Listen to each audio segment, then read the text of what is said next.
What is up, everyone? Welcome to the Creative Hunter podcast. Thanks for hopping on. This is episode 35, and this is with Jaryd from RPM, Ruffs Precision Manufacturing. What the guys do over RPM is pretty cool. They focus on scope rings and scope mounting systems, and these are the best scope rings on the market. I have a pair. I've used them for about a month now. Shot the gun a couple times with them on. And Jared's going to get into kind of all the reasons why these are the best rings out there. Um, if you've never heard of them, you should go listen to the podcast and go check them out. I actually have a code with them. So if you use code CREATIVEHUNTER, all caps, at checkout on their website, you can get 10% off. They don't do any sales any time of year at all. So if you want any sort of discount on a product at RPM, that is the best way to get some sort of discount is to use a code. So my code is Creative Hunter, all caps, no spaces at checkout. But anyways, guys, Jared's just an awesome dude. He's a freaking killer too. He killed almost a 400-inch bull and an over 200-inch deer this year. So the dude's super cool. It was really good to get to know him, and I hadn't talked to him yet. So it's the first time. But hope you guys enjoy it. And next week we got a good guest coming on, and I just recorded that one today. That one was with Gabe Stoll, so look forward to that. But anyways, without further ado, here's Jaryd with RPM.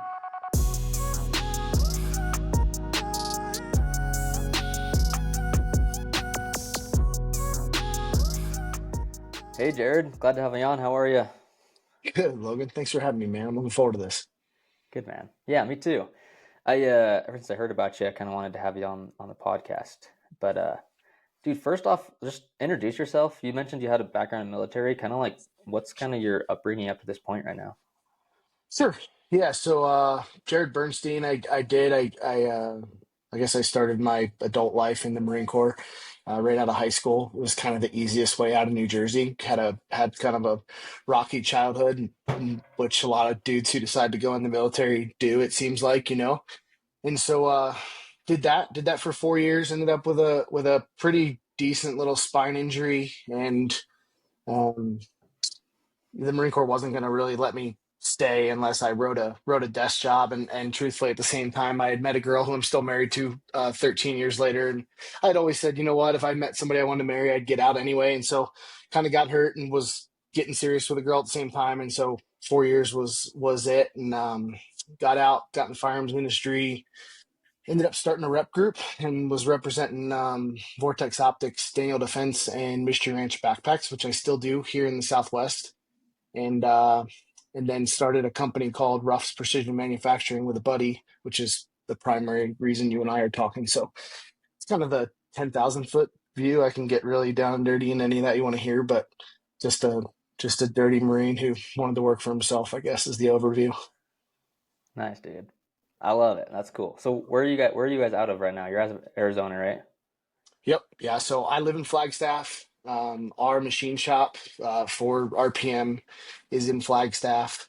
And I spend quite a bit of time just traveling around Arizona, New Mexico, and Nevada mainly. Nice. That's cool, dude. That's a good area. My wife's from Arizona too, so we spend time Cool. down there every once in Where a at? while. She's from Gilbert, so down in the Okay. city. Yeah. Dude, we But we lived in the valley for the first 11 years we were here. And yeah. that heat will change your personality and boil your brain. So I'm Oh, I'm dude. thankful to be above 7,000 feet. We love it down there, and like living in Flag's hard. You can't even barely buy a mattress or the right oil filter for your truck in this town. But those are the hard things that come with living where everyone else wants to vacation, right? So we're thankful for it. We deal with the nonsense, but that valley can be hard. Yeah. Yeah. It's a But cool spot. I love it. It's beautiful. There's mountains over there. There's sheep yeah, like in the mountains, and it's a cool spot. But I there's I would there's a never ton to live do. there. It's too hot. Yeah, there's a ton to do. There's a ton of opportunity, down there. It's True. growing big, but it depends what you're into, and it's a great chapter that I'm thankful for, and also thankful that it's closed. So Yeah. Nice. yeah, That's awesome, dude. So let's talk about your product. What's kind of the main thing that you guys do at RPM? yeah. So myself and Eric, there's three partners in the business. Two of us kind of came up with the idea. And then the third is a just master machinist freak at making incredible parts. And so we approached him once we had the idea, and we started this thing, the three of us. But Eric and I are both long range hunters and shooters, and I had missed a mule deer buck. I don't remember the distance off the top of my head. It was a pretty good poke, and I went back and checked the rifle, like we all do, right? What did I do wrong first? Then find out maybe I didn't do anything wrong. Now, what's wrong with my gear? Checking torque, checking everything. Data was good. Confirm the gun from 100 all the way out to 1,000 at camp, right? And you're like, what went wrong? And I had a gentleman tell me, did you check your cant? And I said, I mean, it felt right, right? Like it was shouldered good. I was prone. Like I felt like the reticle was level. I felt like everything was good. Well, it turns out it wasn't. And the only way I was able to duplicate the miss was to have my rifle canted. And I had no idea. And I was a shooter. I'd been in the industry. I'm working for an major optics company at the time, right? Yeah. And I found out that the issue was cant. My rifle was canted. That's all there was to it. So I went and bought one of the bubbles that clamps to the tube of the scope, and those are nearly impossible to install properly. And if you're going to install a bubble, why would we not install it properly? So then I went and so I spent money there, and that didn't solve the problem. Um, then I went and got a set of rings from another incredibly reputable manufacturing facility that puts the bubble in the top cap of the ring, right? Which is awesome. Their manufacturing is as precise as it gets. They're phenomenal humans. We use a lot of their other products, but the issue being that you're relying on four fasteners, and as you're tightening that down, any amount of pressure in the incorrect spot makes the bubble invalid, and so you have this fight doing the install, and we were just kind of frustrated and talking to Eric about it. And Eric was one of my long range hunting and shooting buddies, and we had just kind of been like, well, we could probably fix that. And this is years ago.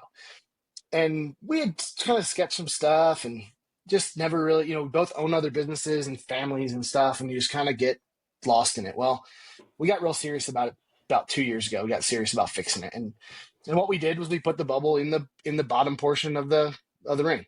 For two reasons. One, that simplifies the install, because now as soon as you bolt the ring to the receiver, the bubble's collinear to the entire bore, and it's kind of impossible to mess up unless you lose the nut and don't torque it, right? Um, and the other thing that we were frustrated with those other options were we just couldn't see it from the shooting position. So you'd come off the gun, look at the bubble, back on the gun, you're bumping it, deer moved, whatever it was. So we offset it, and we just made it to where you can open your non-dominant eye, peek at the bubble, verify, close your non-dominant eye, and go back to doing what you're doing. So the goal was simplicity. The goal was install accuracy, and then by putting it there, we're also increasing the speed and the efficiency of the entire shot process. It's not rocket science. Now, making them incredibly accurate, that's tough. That's where Jeff comes in. The dude is a freak with making accurate parts, and we have a production rate that's not super high. We're not making 10,000 sets a month. We're making X amount of sets a month really, really well. I don't make a living talking trash or throwing names about anybody else's product, but I will tell you, we measured a lot of popular precision rifle rings in the market, and we're holding 3 times the tolerance at a minimum that they are. And that's because that's all we do, right? This is our whole passion. We don't do this and make handguards and make barrels and make golf cart wheels. This is what we do. We make mounts, we make rings, we make cantilevers, we put bubbles in them. That's all we do. And so our goal is to just continue to do that really, really well. Completely made in America, right? Like we just have some core focus things that are important to us, but we just wanted to take out rifle cant, and that's all we do. And it's pretty simple product, but most folks don't realize, when we were doing development, I called an optometrist and I was like, hey, here's what I want to do. And the guy's a shooter, and he goes, wow, it's interesting. I never thought of that. He said, I said, so where can the human eye find the issue? Like if the scope is off from the gun, where will I see it? Or if I'm looking at the horizon, where will I see it? Right. And he said that in school, they're taught that the human eye will start seeing an issue around 3 degrees. Okay. 3 degrees is Doesn't seem like that much, right? So I Right. contacted a buddy and he does math for a living. And this dude built me a calculator. It's based off of time of flight, which is completely relative to any velocity, right? Because as soon as you know the velocity, you can calculate time of flight. And he gave me this calculator, and 3 degrees can be like a 54-inch miss with 308, 800 yards. It's gigantic. I shot my last cruise buck at 801 yards. So 800 is like my favorite number right now, just because it's the last thing I shot with a rifle. Um, I could have missed by a deer and a half, right? So it's like it's a crazy influence that 3 degrees can have, and the optometrist says that's barely where your eye's even going to pick it up.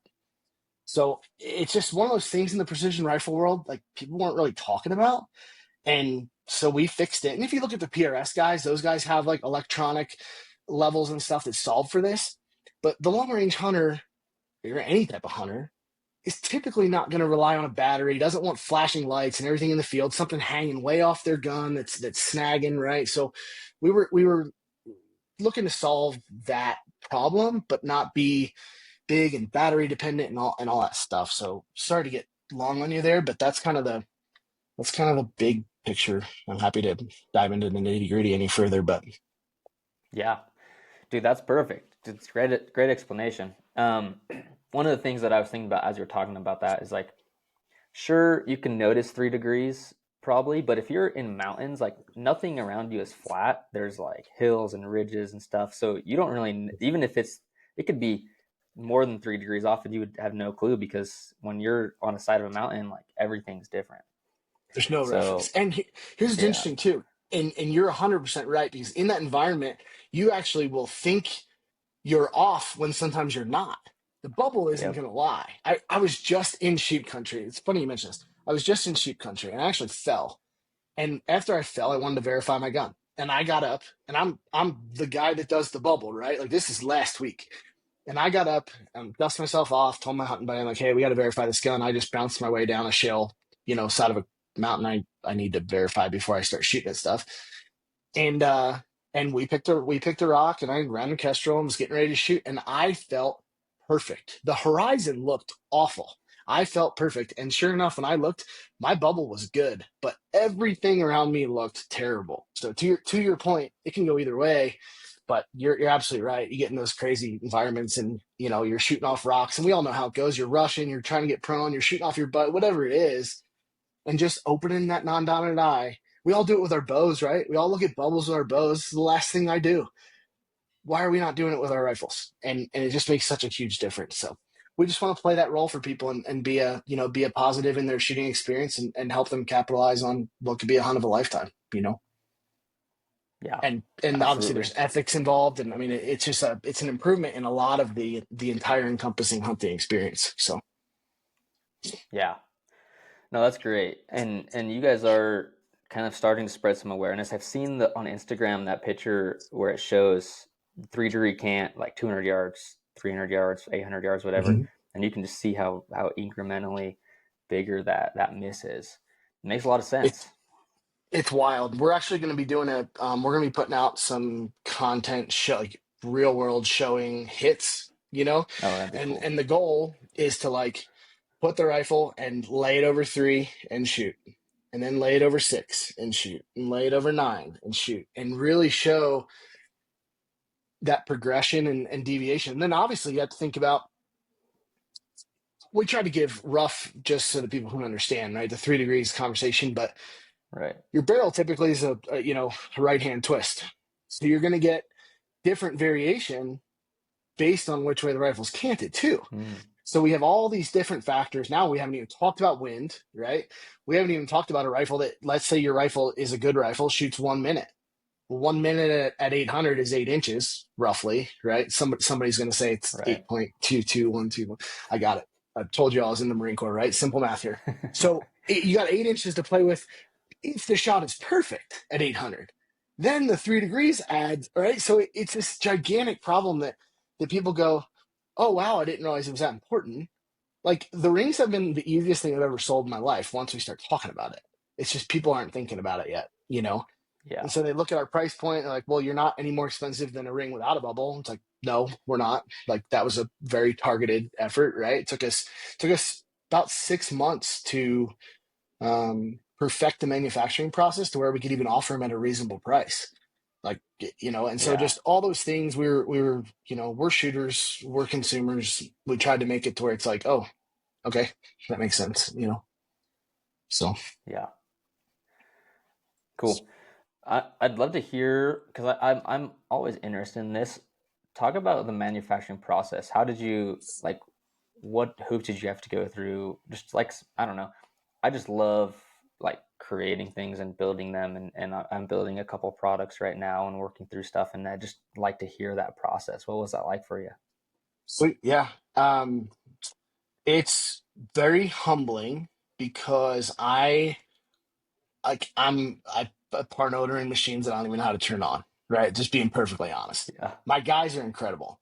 I actually sit and will work from my laptop out on the floor a lot, like on the other side of their workbench, and they get all uncomfortable, like they think they're being babysat, and they don't realize that I'm just like you. I'm like, it's just cool that you guys take a block of aluminum, right? And then all of a sudden it comes out. I mean, right after multiple steps, but like we're taking this off a truck and we're pushing this out the front door, and it's just rad. But getting through like product development was tough, right? There's a lot of optics on the market.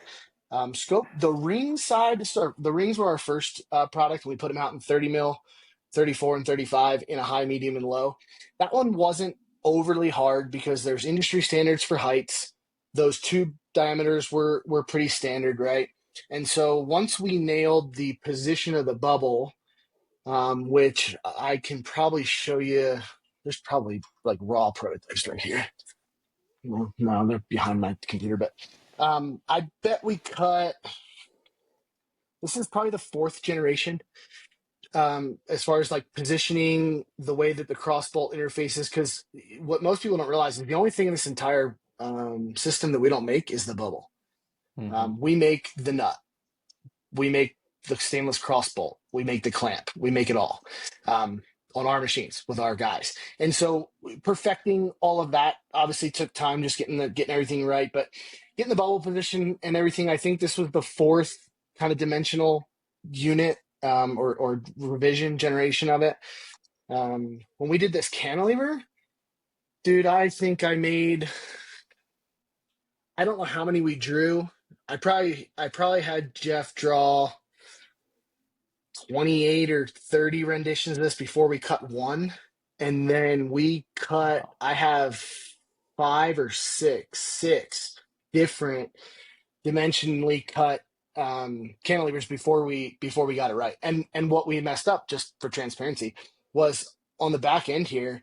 We were too long, and the Vortex Razor 1-6 and Night Force NX8, the 1-8, the ocular, the eye box was hitting. Yeah. Couldn't even mount the damn scope. And they're like, how did we miss that? Right. So you're like, you have weeks into this and then it doesn't work and you try it again. And some other things like a lot of guys we put this recoil lug on the bottom, which you can see on the bottom of the Mm-hmm. cantilever, right? So it contacts the receiver. Um, we measured like 35 or 38 Picatinny rails, all wildly different. So you have companies putting like double recoil lugs. Well, it's nearly impossible unless you have the Picatinny rail that happens to interface with it for them to even touch. So you got like these companies out there where it's a lot of smoke and mirrors marketing. Um, and so we wanted to do a double. Like we were like, well, so and so does a double. They're world renowned. Let's put a double recoil lug in it, right? And then you find out that like it's complete smoke and mirrors. It's nearly impossible for it to contact. So it was really interesting. But um, back to your kind of original question, it's incredibly beautifully frustrating is the way I can say it to you. The manufacturing thing and having the goal of made in America makes it all that more difficult, right? I could make this thing for so much cheaper, but the folks overseas are not going to hold the tolerance that we want. And Yeah. so it's just not, it just wasn't a viable because of what this needs to do and how accurately it needs to do it. We QC every single ring and cap, and that's what else is neat about our product is there's no left and right handed with our rings. You can literally flip this thing around, flip the cap, which will orient our logo. You can orient the logo whichever way you want. Doesn't matter. You can take this cap, put it on any set of rings I've made. I'll die on that hill. Our QC standards are incredibly high for that. Every single bubble pocket before the bubble goes in is QC'd. Every single bubble is QC'd. So it's just the focus on quality has made it's really easy after the sale because there's like never hey, this doesn't work, right? Like we don't run into that. Um, all we ever really run into is like a guy that selects the wrong size, thinks he needs lows and he actually needs mediums. That's our only, our returns. So makes it nice. Just do it right, Yeah, that's cool. What was your timeline on that? Like from idea to production, and then for sale? When we got serious about taking this thing to market, we were probably a year and a half prototyping to first unit sold, maybe, yeah, maybe maybe 14 months, something like that.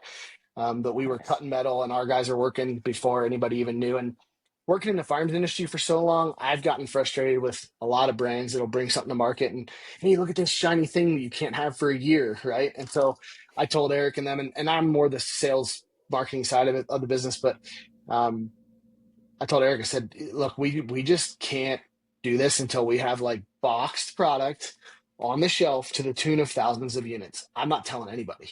He's like, really? Like, maybe we should see what the response is. Like, no, if we're confident in this product, you believe in this? Because I believe in it. And he's like, yeah, I believe in it. Like, okay, then let's make it. Let's put thousands of units on the shelf and then tell people who we are so we can instantly get it in their hands. And that has proved, the retailers have responded real well to that. So like, well, wow, we can actually stock this and reorder it, right? A guy will try it, doesn't know what the response is going to be. He orders 10 sets, he tries it. The next week, I mean, we've had retailers call us 5 days later, like, holy cow, we sold out. Sweet. How many you want? Right. And we're instantly able to fill that need. So that was important to us. And that's been really well received. So we were probably, if we had like, if we wanted to just go to market quick, we probably could have done it in 10 months. But we didn't. We went to market probably the best that I feel we could have done it. So Yeah, that's cool. That's really interesting.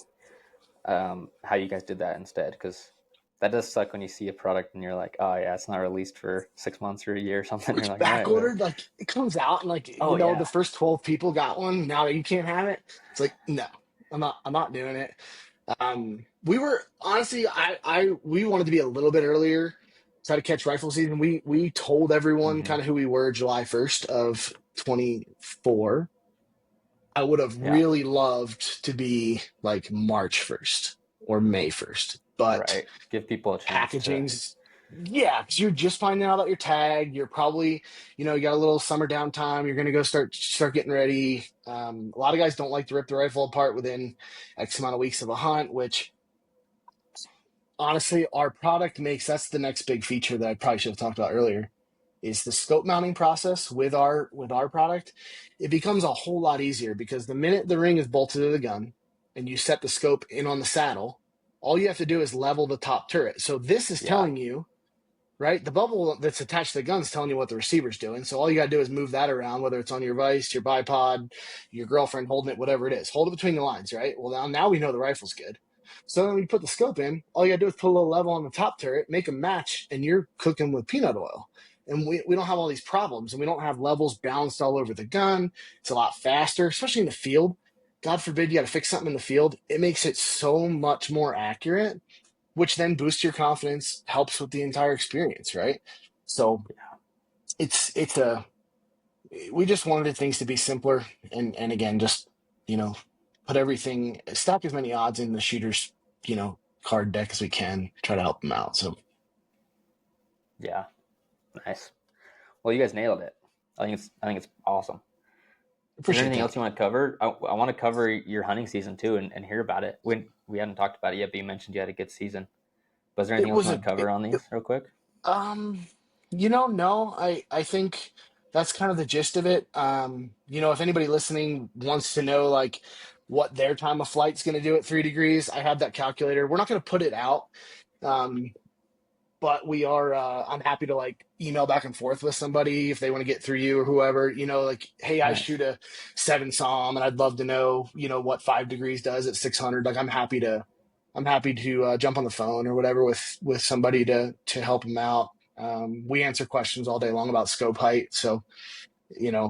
just we're real easy. That's kind of the I think a lot of these bigger companies, they there's like a lot of layers, and I don't know. I guess someday I hope we're big, but we're still just so easy to deal with, and so like Right.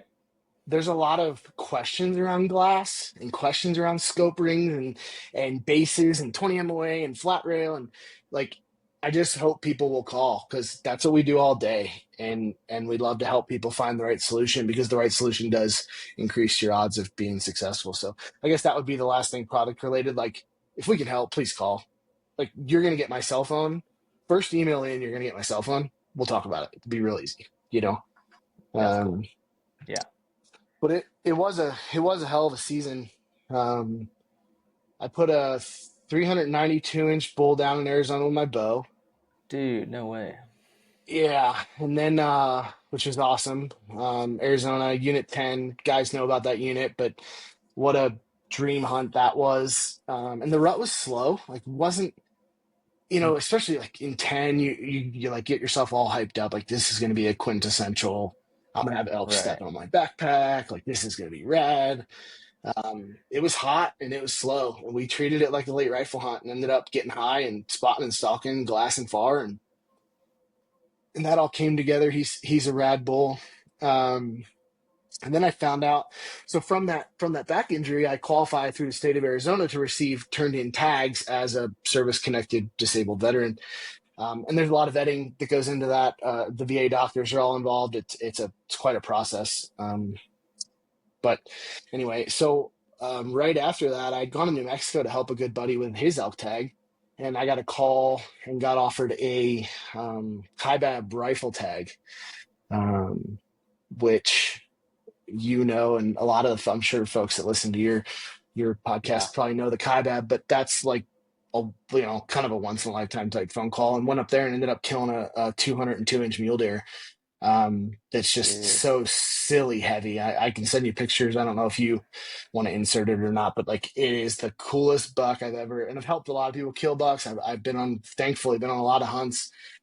He's the heaviest, coolest mule deer I've ever put my eyes on. So it was a dream year. Really, really thankful for the way it went, and see what 25 does now that we're here 2 days in. So, Yeah, dude. but Dude, how'd that's you a do? rad season. I did good. Yeah. Yeah, I did good. I filled like all my main tags. Got two deer and an elk. My wife shot a sweet elk. She drew a rifle tag in Idaho. It was her first Sweet. one, so that was cool. Cool. And yeah, my one of my deer and my elk were both with my bow, and it was my first archery kills. So that was pretty cool. Good for you. Pretty Isn't stoked that on that. fun? Yeah. Archery's the Oh, dude, best. it's the Like, I coolest. Yeah. sit here as the guy that makes most of his living dealing with firearms, but there is Yeah. nothing better. Nothing gets me more excited than a good archery tag. It is, it's the best. Dude, it's so good. I'm so hooked. I mean, I've been hooked for a while, but now it's like that's all I want to do. But And good for you. it's fun. That's two in the same year. I don't think I killed anything with my bow the first 6 years I hunted. It's like Yeah. what a Yeah. what a learning experience. Talk about beautifully frustrating. Back to the manufacturing thing, like it is such a beautifully Right. frustrating deal that we choose to do. Oh You yeah. know, Exactly. And I mean, this was my fourth, fifth year bow hunting, so it's like it's not like I haven't put in the time, Like it was yeah, a no, I, grind. I wasn't. I didn't mean to imply that at Yeah, all. yeah, I no, just sure, mean no, good for you to double up because, man, how many yeah. years even when you do it all right, Oh, I know, you don't connect. It's hard. it happens. It So is hard. yeah, you got any good plans for this next year? It's just going to be not on the hunting side. I don't. I have the points in Arizona. I should have the early Kaibab archery tag. I've always wanted to kill a big mule deer with my bow in velvet, and I have yet to do it. I missed an Yeah, absolute monster up there in 2000. Oh man. it probably was 2018. It might have been 19. No, it would have been 18. And a buddy of mine who's an outfitter here in Arizona, his client ended up killing that deer 6 or 7 weeks later on the rifle hunt, and that buck went 218. Whoa. And I missed him in August with my bow. Um, Dang. Crazy deal. I'll give it to you real quick. But I was chasing another good 4x4, like 170, 180 inch type 4x4. I'd never seen this big deer, like no BS. And I bumped him, and he runs through this little Aspen deal and up over a little rise, like 80 foot tall, little roller, like nothing crazy.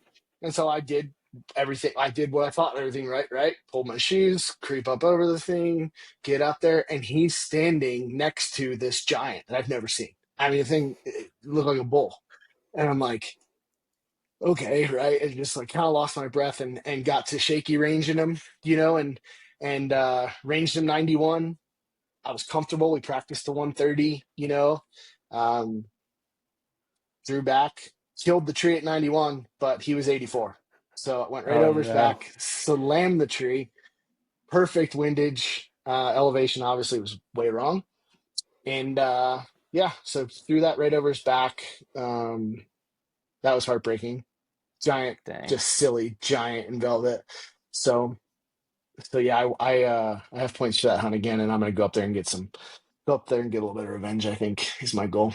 Yeah. So, and then That's cool. on the business side, man, I was just focused on, show seasons. We'll be at a lot of the major shows. I had already had a previous commitment before the Western Hunt Expo, which I'm bummed about. I need to get that figured out for 26 for sure.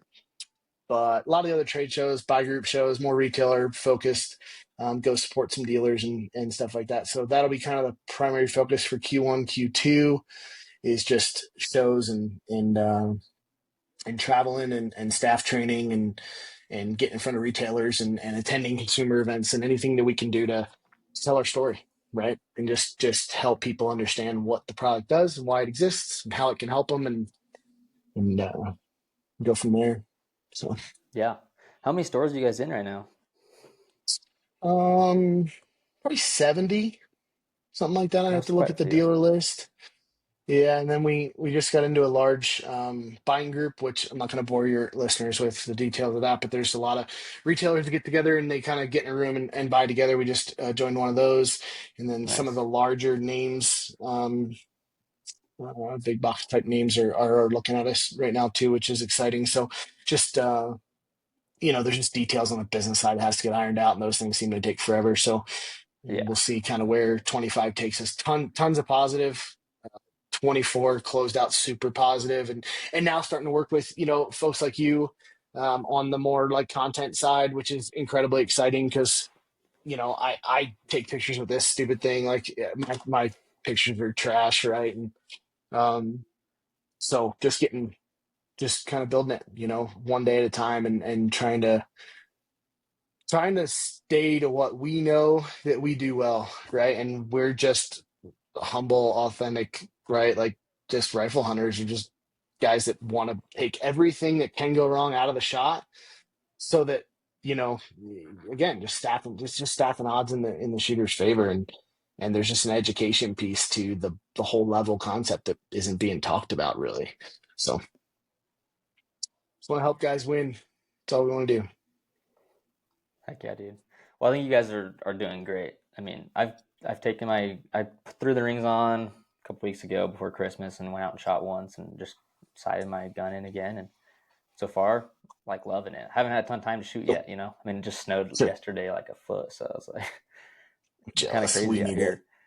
Yeah. I'm jealous. Yeah, we love it. We're snowboarders and we haven't had Oh, anything. nice. I live at the base. I'm looking at the ski resort like over my laptop screen, and I've been up there once this year, and it's been incredibly depressing. Like it's like the greatest. Yeah. Like hunting season stops, snowboard season starts, and now it's like hunting season stops, and my wife's to do list went up because snowboard season hasn't started. So now it's like horse fence and all this crap that I should be snowboarding. So I'm jealous. I Yep. wish we had the Yep. wish we had the snow. But I think that's hard too, right? Like guys, like we were talking about, guys had their guns kind of set in July. Most dudes Yeah. weren't going to change something, so I'm very excited to see how 25 goes. now that there's a little bit of buzz, a little bit of, there's a little bit of brand awareness out there, and I'm hoping that we see that kind of carry us through this year. We'll see what happens. Nice. Yeah, dude. That's good.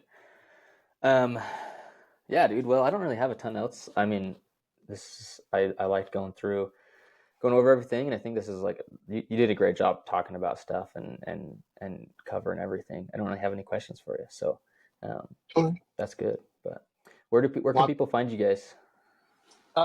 sorry, Instagram and Facebook. Facebook's going to be Ruffs Precision Manufacturing. Instagram is RPM FLG or at RPM FLG. I'm not good with all that stuff. They can get to us pretty easily through you.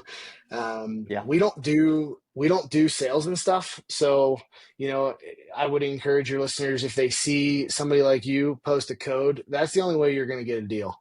I will not run a sale on my website. So I would encourage folks to pay attention to kind of what you're doing, and take advantage of it as you put that stuff out there, because you're not going to come to my website and get a deal. yeah, There's going to be dealers that are willing to maybe give 10 or 12%, but like, most of that's if you buy a gun and a scope and it, right, and their packages. So I would encourage folks to pay attention to that stuff. Have some new products coming probably middle of Q2, depending on development. Um, Happy to share what it is. It's not revolutionary necessarily, but it's a necessary upgrade. We're going to be, excuse me, hiccups. We're going to be doing a diving board.